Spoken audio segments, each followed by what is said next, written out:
wabarakatuh. Salam sejahtera, selamat siang semua. Salam hormat kami kepada ibu kita. Di sini ada Bu Luciana, ada juga Bu Susilawati. Nah, di sini Bu masih ingat pelajaran kita semalam. Nah, supaya jangan agak lupa, di sini sudah ada tabel kita, mengingat kembali. Maka yang akan kita bahas di sini adalah pemanfaatan bantuan sosial dalam pemenuhan gizi anak usia dini dan ibu hamil. Kegunaan ini adalah untuk tujuan bagaimana pencegahan dan penanganan stunting bagi sumber daya manusia kesejahteraan sosial. Oke Bu Ibu. Kira-kira sudah dibaca tabel perjanjiannya Bu yang sudah Ibu pegang Bu Luciana? Nah, di situ sudah lah Bu ya. Nah, sudah. Itu sebenarnya adalah bagaimana kita menerapkan daripada penanganan stunting ini bagi anak kita dan bisa kita jelaskan kepada keluarga kita. Kira-kira Bu, apa Bu tanggapan Ibu mengenai dengan yang dihadapi ketika kita menerapkan daripada stunting ini? Kira-kira masih ingat Bu stunting itu apa? Nah, stunting itu adalah tidak sesuainya perkembangan anak dengan berat badannya, dan begitu juga dengan tinggi badan anaknya. Sudah pernah diterapkan Bu Luciana? Apa Kak Susilawati? Sudah Kak ya. Jadi tujuannya apa? Tujuannya adalah bagaimana yang ada kita manfaatkan bantuan sosial itu untuk apa? Pemenuhan gizi anak usia dini dan ibu hamil. Nah, paham kan Bu? Oke. Kira-kira nanti kita buat nanti yel-yel kita bantuan sosial yes, stunting no. Kita mulai Bu ya. Bantuan sosial yes, stunting no. Oke. Selanjutnya saya akan bertanya, kira-kira bantuan sosial bagaimana pemahaman Kak Susilawati?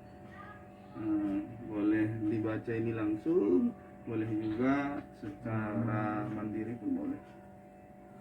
Bantuan sosial pemberian bantuan berupa uang atau barang dari pemerintah kepada individu, keluarga, kelompok atau masyarakat. Iya, atau masyarakat. Contohnya warung kita ini. Nah, kebetulan warung kita ini warung apa namanya kasus di sini? Petisah Jaya. Warung Petisah Jaya. Inilah yang harus memang kita butuhkan dan ini harus kita sasarannya. Untuk bantuan itu berupa barang dan dari pemerintah kepada individu, keluarga, kelompok atau masyarakat. Kira-kira kalau bantuan jenis sosial itu sudah paham Bu? Yang pertama bantuan materi, yang kedua bantuan non materi. Kalau PIP masih ingat apakah? Program Indonesia Pintar. Program JKN, ini Jaminan Kesehatan Nasional. Kalau kita termasuk kita di PKH, baru BPNT, bantuan pangan non tunai. Kalau jenis bantuan sosial itu yang masuk dia bantuan non materi adalah K2K2. Ingat tuh, K2K2 adalah tahu?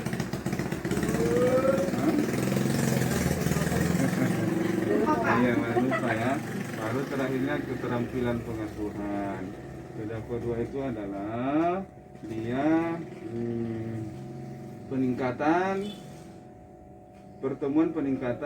kesejahteraan keluarga. Setelah itu manfaat bantuan sosial itu apa kira-kira Bu? Manfaat bantuan sosial itu? Terpenuhinya kebutuhan keluarga. Iya, terpenuhinya kebutuhan keluarga, terkhusus kepada penerima manfaat, mulai daripada KPM, mulai dari sandang pangannya, mulai pendidikannya, kesehatannya, sehingga akan menjadi anak-anak kita menjadi anak yang sehat, cerdas dan tidak stunting. Apakah daripada bantuan-bantuan itu yang ada di sini kira-kira Bu? Mulai daripada karbohidrat, protein, sayuran dan Karbohidrat kira-kira apalah fungsinya bagi tubuh kita, Kak? Untuk sumber energi. Untuk sumber energi, kekuatan bagi itu. Di mana dia yang masuk itu adalah nasi, jagung, kentang, umbi. Kalau kira-kira kita di sini makan apa kita, Kak? Nasi lah ya. Nasi, jagung, kentang. Apakah ini sudah cukup? Belum. Maka harus ditambah daripada protein atau sebagai zat pembangun dalam tubuh kita. Apa-apa aja saja itu, mulai daripada telur, daging, ikan, dan lain-lain. Kalau di warung kita ini apa kira-kira? Telur, Iya. ayam. Ya macam ini telur ya kan. Itu ada beras. Ya mudah-mudahan ini bisa kita tepat sasaran. Sayur dan buah-buahan. Mulai daripada sayur dan buah-buahan merupakan sumber vitamin dan mineral yang dibutuhkan oleh tubuh. Baru bagaimana dia pengolahan bahan pangan bantuan sosial untuk memenuhi gizi seimbang itu? Maka ini Bu, ada ini isi piringku. Nah, kira-kira kalau Bu Luciana, kalau lauk pauk itu kira-kira apa yang di sekitar kita yang bisa memenuhi? Dagingnya. Daging ya kan. Kalau buah-buahan, jeruk, ya kan. Kalau makanan pokok itulah nasi. Kalau sayuran, kangkung lah ya, agak cepat dapat ya kan. Oke Bu. Nah, kira-kira di sini untuk yang selanjutnya adalah bagaimana kita mendapatkan daripada menu gizi seimbang itu. Yang pertama, kita harus mensyukuri berapa banyak aneka ragam daripada makanan tersebut. Banyak makanan buah dan sayuran, mulai daripada kita membiasakan mengkonsumsi lauk pauk yang mengandung protein, mulai biasakan mengkonsumsi aneka ragam makanan pokok, batasi konsumsi pangan manis. Kira-kira kalau pangan manis ini kayak mana maksudnya nih, Kak? Pangan manis, mungkin apa lah ya, yang banyak zat-zat gulanya lah ya. Jagung lah. Jagung bisa jadilah kalau banyak kali dimakannya kenyang juga ya kan. Kalau itu kan kalau menghindari Pak. Menghindari ya. Ya, tetapi kan kalau untuk yang dianya untuk gula, yang menghasilkan gula itu ya nasi. Ya nasi ya. Nah, karena kan di situ banyak kadar gulanya. Iya. Berarti lebih condong makanan pokok lah ya. Makanan pokok lah ya. Baru biasakan sarapan pagi. Sarapan pagi itu mulai daripada jam 8 pagi ke bawah yang kata kesehatan yang lebih bagus. Baru biasakan minum air putih yang cukup dan aman.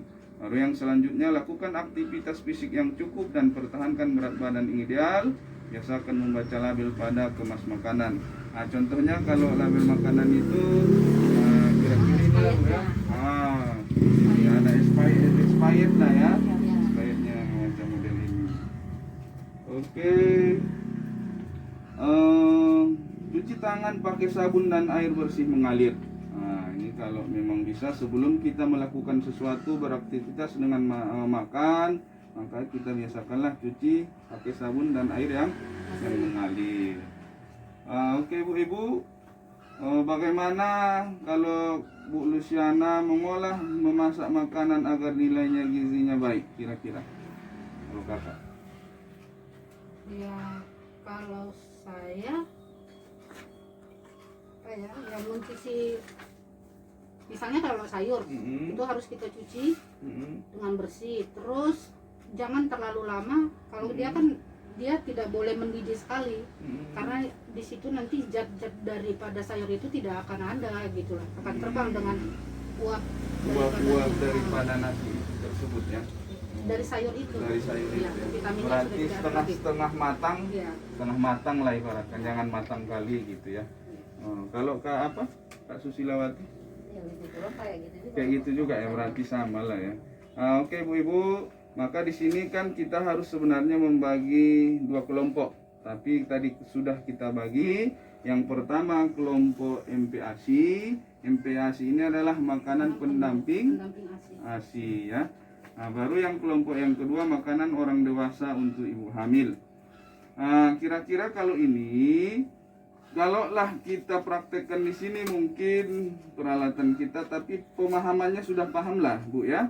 Yang pertama kita pas yang kayak Ibu Luciana tadi bilang, tidak boleh merebusnya, mengukusnya dan menumis secara berlebihan. Supaya apa? Supaya gizinya tetap utuh. Baru menjaga kebersihannya.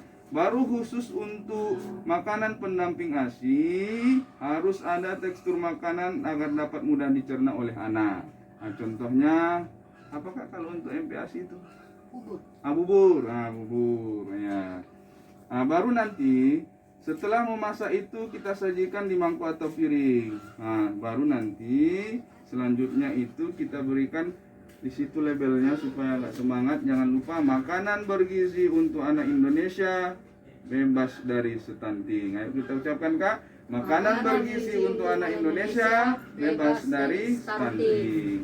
Oke, ibu-ibu, kira-kira sampai di sini kata kuncinya ada 3 atau 2 ya. Yang pertama, anak memasuki usia 6 bulan perlu diberikan MPASI agar anak terpenuhi kebutuhan gizinya secara berimbang. Lalu yang kedua, ibu hamil perlu mengkonsumsi makanan bergizi seimbang untuk memastikan janin yang dikandung lahir sehat, cerdas, dan tidak stunting. Ibu-ibu, kalau memang ada lagi mau ditanyakan, kita buat 2 sesi pertanyaan supaya kita tutup. Ini tadi sudah kita buka dengan doa, maka ini pun harus kita tutup dengan pertanyaan dan nanti kita ucapkan juga dengan doa. Ada mau ditanya Bu? Kira-kira? Sudah paham semua lah Bu ya, karena orang ibu sudah mengalami ini semua. Hanya penerapan daripada bagaimana bantuan sosial ini supaya mencegah jangan ada lagi anak-anak kita yang stunting. Begitu juga keluarga kita, terkhusus masyarakat kita yang ada di Medan Pisah ini. Nah, mudah-mudahan cukuplah sekian. Mudah-mudahan kita berdoa menurut agamanya masing-masing, kita sehat walafiat dan tidak lagi ada stunting di keluarga kita dan negara kita ini. Terima kasih Bu atas kesempatannya. Mudah-mudahan ibu semua sehat walafiat. Amin ya rabbal alamin. Terima kasih. Assalamualaikum warahmatullahi wabarakatuh. Salam sejahtera bagi kita semua. Terima kasih ya Bu ya. Oke Bu. Iya.